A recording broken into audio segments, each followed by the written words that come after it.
বিশ্ববিখ্যাত টাটা কোম্পানিতে চাকরির প্রস্তাব ফিরিয়ে দিয়েছেন, তাও মাত্র ২০ বছর বয়সে।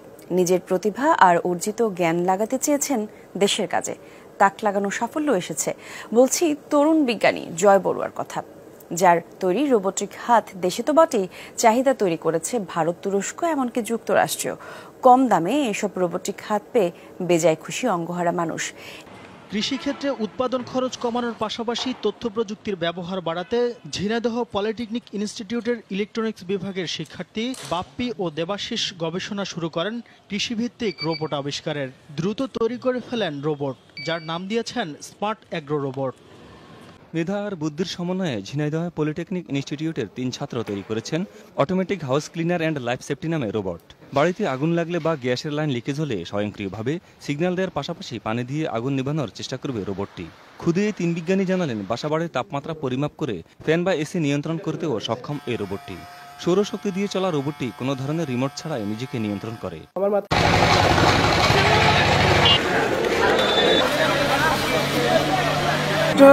গ্রাম অঞ্চলে আমাদের যে ফসলি জমি কৃষিকাজে সহজে ব্যবহারযোগ্য, আর এটা অল্প ব্যয়, মানে অল্প দামে এটা সাশ্রয় করা যাবে, ক্রয় করা যাবে। এই জন্য আমি মনে করি যে কৃষিকাজের জন্য এটা অনেক উপকূলীয় জমি, যে ধান গম ইভেন ফসলি জমি যে আমাদের চাষ করার আগে একটা আগাছা পরিষ্কার করি, যেটা আমরা যে খামারের ব্যবহারের জন্য, যে আমাদের খামারের যে গরুর জন্য। নাম তার রিকো। প্রথম সাক্ষাতে মানুষের মতোই জানাই স্বাগত। ঝিনাইদহ পলিটেকনিক ইনস্টিটিউটের 5 শিক্ষার্থী এবার তৈরি করলো মানব রোবট, যার নাম দেওয়া হয়েছে রিকো। 5 শিক্ষার্থীর অনবদ্য পরিশ্রমে প্রায় 3 মাসের চেষ্টায় তৈরি করা হয়েছে এই রোবটটি। রোবটটি মানুষকে স্বাগত জানানোর পাশাপাশি বঙ্গবন্ধু শেখ মুজিবুর রহমান, প্রধানমন্ত্রী শেখ হাসিনা, বাংলাদেশ সহ বিভিন্ন তথ্য অনায়াসেই বলে যাচ্ছে। শিক্ষার্থীরা জানায়, দেশের দুর্যোগপূর্ণ মুহূর্তে যদি সমগ্র দেশের নেটওয়ার্ক অচল হয়ে যায়, তখন নিজস্ব নেটওয়ার্ক ব্যবস্থায় 2 থেকে 3 কিলোমিটার দূর থেকেও রিয়েল টাইম ভিডিও বার্তা পাঠাতে পারবে রিকো।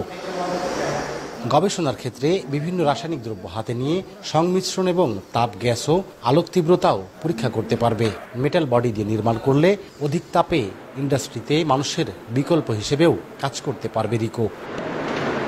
এছাড়াও অগ্নি নির্বাপক ব্যবস্থায় বিপজ্জনক স্থানে পৌঁছে পরীক্ষা করতে পারবে সেখানের গ্যাসের মাত্রা। বাসাবাড়িতে অসুস্থ মানুষকে সেবা দিতে ভয়েস কমান্ড অনুযায়ী ছোটখাটো কাজও করবে সে। হেলমেট ব্যবহার নিশ্চিত করতে নতুন প্রযুক্তি উদ্ভাবন করেছে কুড়িগ্রামের শিক্ষার্থী মতিউর রহমান রিয়াদ, যার নাম দেওয়া হয়েছে smart bike system. Kurigram polytechnic ইনস্টিটিউটের শিক্ষার্থী রিয়াদ এবং তার দলের সদস্যরা এই প্রযুক্তির উন্নয়নে এখনও কাজ করছেন। রাজু মোস্তাফিজের তথ্য ও ছবিতে প্রতিবেদন। এই পদ্ধতিতে চালক হেলমেট না পরে কোনোভাবেই মোটরসাইকেল স্টার্ট করতে পারবে না। এমনকি হেলমেটের সামনে একটি বায়ু সেন্সর ব্যবহার করা হয়েছে। যদি কেউ নেশাগ্রস্ত হন, তিনিও বাইক স্টার্ট দিতে পারবেন না। ট্রেন দুর্ঘটনা রোধে রেলওয়ে সেফটি ডিভাইস উদ্ভাবন করে তাক লাগিয়ে দিয়েছেন পাবনা পলিটেকনিকের শিক্ষার্থী আব্দুল্লাহ আল কাফি। পাবনা পলিটেকনিক ইনস্টিটিউটের ইলেকট্রনিক্স বিভাগের 3য় সেমিস্টারের ছাত্র কাফি। ট্রেনে নাশকতা ও দুর্ঘটনার বিষয়টি মূলত গুরুত্ব দিয়ে তিনি এই ডিভাইসটি উদ্ভাবন করেন। ট্রেন দুর্ঘটনা রোধে উদ্ভাবনী চিন্তা মাথায় নিয়ে কাজ শুরু করে কিছুদিনের মধ্যেই আসে উদ্ভাবনে সফলতা। পূর্ণাঙ্গ এই ডিভাইসটির নাম তিনি দিয়েছেন রেলওয়ে সেফটি ডিভাইস। বাংলাদেশ বিশ্বের বুকে একটি অপরূপ সৌন্দর্যের লীলাভূমি। আঁকাবাঁকা নদী প্রবাহ এর সৌন্দর্যের বড় একটি কারণ। এই নদীপথই আমাদের যোগাযোগ মাধ্যমের একটি উল্লেখযোগ্য অংশ। নৌপথ আমাদের দেশের ব্যবসা বাণিজ্য ও জীবনযাত্রাকে করেছে সহজ ও লাভজনক। কিছু কিছু অসাধু ব্যবসায়ী ও জনসাধারণের অসচেতনতার কারণে অতিরিক্ত যাত্রী ও মালামাল বহনের জন্য আমাদের প্রায়ই হতে হয় নৌ দুর্ঘটনার শিকার। হারাতে হয় অসংখ্য প্রাণ, পঙ্গু হয়ে যায় অনেক পরিবার, যা দেশ ও জাতির জন্য বয়ে আনে আরেকটি শোকের অধ্যায়। 1955 সালে প্রতিষ্ঠিত বাংলাদেশের সর্বপ্রাচীন পলিটেকনিক ইনস্টিটিউট ঢাকা পলিটেকনিক ইনস্টিটিউটের মেকানিক্যাল ডিপার্টমেন্ট এই দুর্ঘটনা এড়াতে ও নৌপথে নিরাপত্তা বৃদ্ধি করতে আবিষ্কার করেছে সেভ দ্য লাইফ নামে সম্পূর্ণ নৌযানকে নিরাপত্তা প্রদানকারী একটি সিস্টেম। এই আবিষ্কারটি একদল মেধাবী শিক্ষার্থীর অসামান্য কষ্টের ফল। মেকাট্রনিক সিস্টেম ব্যবহার করে আমরা একটি সিস্টেম ডেভেলপ করেছি, যার সাহায্যে নৌ দুর্ঘটনা এড়াতে সাহায্য করবে। আমাদের সিস্টেমটা যেভাবে কাজ করে, ওভারলোডেড অবস্থায় যখন আমাদের জাহাজ যাত্রা শুরু করতে যায় তখন সেটি আমাদের সিস্টেম মেরিন ইঞ্জিনটিকে একদম অটোমেটিক্যালি অফ করে দেয়। একটা জাহাজ যখন ইঞ্জিনটা স্টার্ট করা হয় তখন সে একটা সেফ জোনে থাকে, আর সেই সেফ জোনের ইনফরমেশন আমাদের ক্যাপ্টেনের রুমে একটা ডিসপ্লে হতে থাকে। যখন আমরা জাহাজটা চালু করলাম তখন আমরা ধীরে ধীরে সে জাহাজে যাত্রী নিতে শুরু করব। যাত্রী নেওয়া শুরু করার পর আমরা ধীরে ধীরে যখন যাত্রী নিতে থাকি তখন সেটি একটা সেফ জোনে থাকে, গ্রিন সিগন্যাল দেখাচ্ছে, মানে সে সেফ জোনে আছে। এখন যদি আমরা ধীরে ধীরে আরও কিছু যাত্রী নিয়ে ফেলি তখন সে আমাদেরকে একটা ইয়েলো সিগন্যাল দিবে। এই ইয়েলো সিগন্যালটার মানে হচ্ছে যে আমাদের যাত্রী অনেক বেশি হয়ে গেছে, এর চাইতে বেশি যাত্রী নেওয়া ঠিক না, কম নিলে ভালো। কিন্তু সাথে কারণে যদি আরও যাত্রী নেওয়া হয় তখন আমাদের সিস্টেমটি একটা রেড অ্যালার্ট দিবে। রেড অ্যালার্টের সাথে সাথে আমাদেরকে একটা ডেঞ্জার অ্যালার্ম বাজবে এবং ডেঞ্জার অ্যালার্মের পাশাপাশি আমাদের ইঞ্জিনটাকে অটোমেটিক্যালি শাট অফ করে দেবে।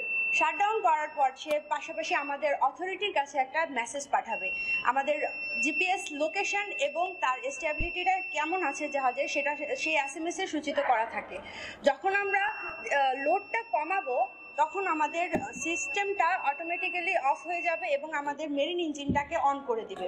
এখন আমরা একটা সেফ জার্নি করার জন্য প্রস্তুত। এখন দেখা যায় যদি আমরা নদীপথে যাত্রা করার পর মাঝপথে গিয়ে আমরা যদি কোনো বিপদে কবলিত হই তখন আমাদের ক্যাপ্টেন তার রুমে থাকা এই ইমার্জেন্সি সুইচটা চাপলে তখন আমাদের বিআইডব্লিউটিএ এবং নির্দিষ্ট সশস্ত্র বাহিনীর কাছে আবার একটা মেসেজ চলে যাবে যে আমাদের জাহাজটা এখানে নদীর এই অবস্থানে থেকে দুর্ঘটনায় পড়েছে, আমাদের সাহায্যের প্রয়োজন। আর সেই এসএমএস-এও আমাদের জিপিএস লোকেশন এবং তার স্টেবিলিটি প্রদর্শন করবে।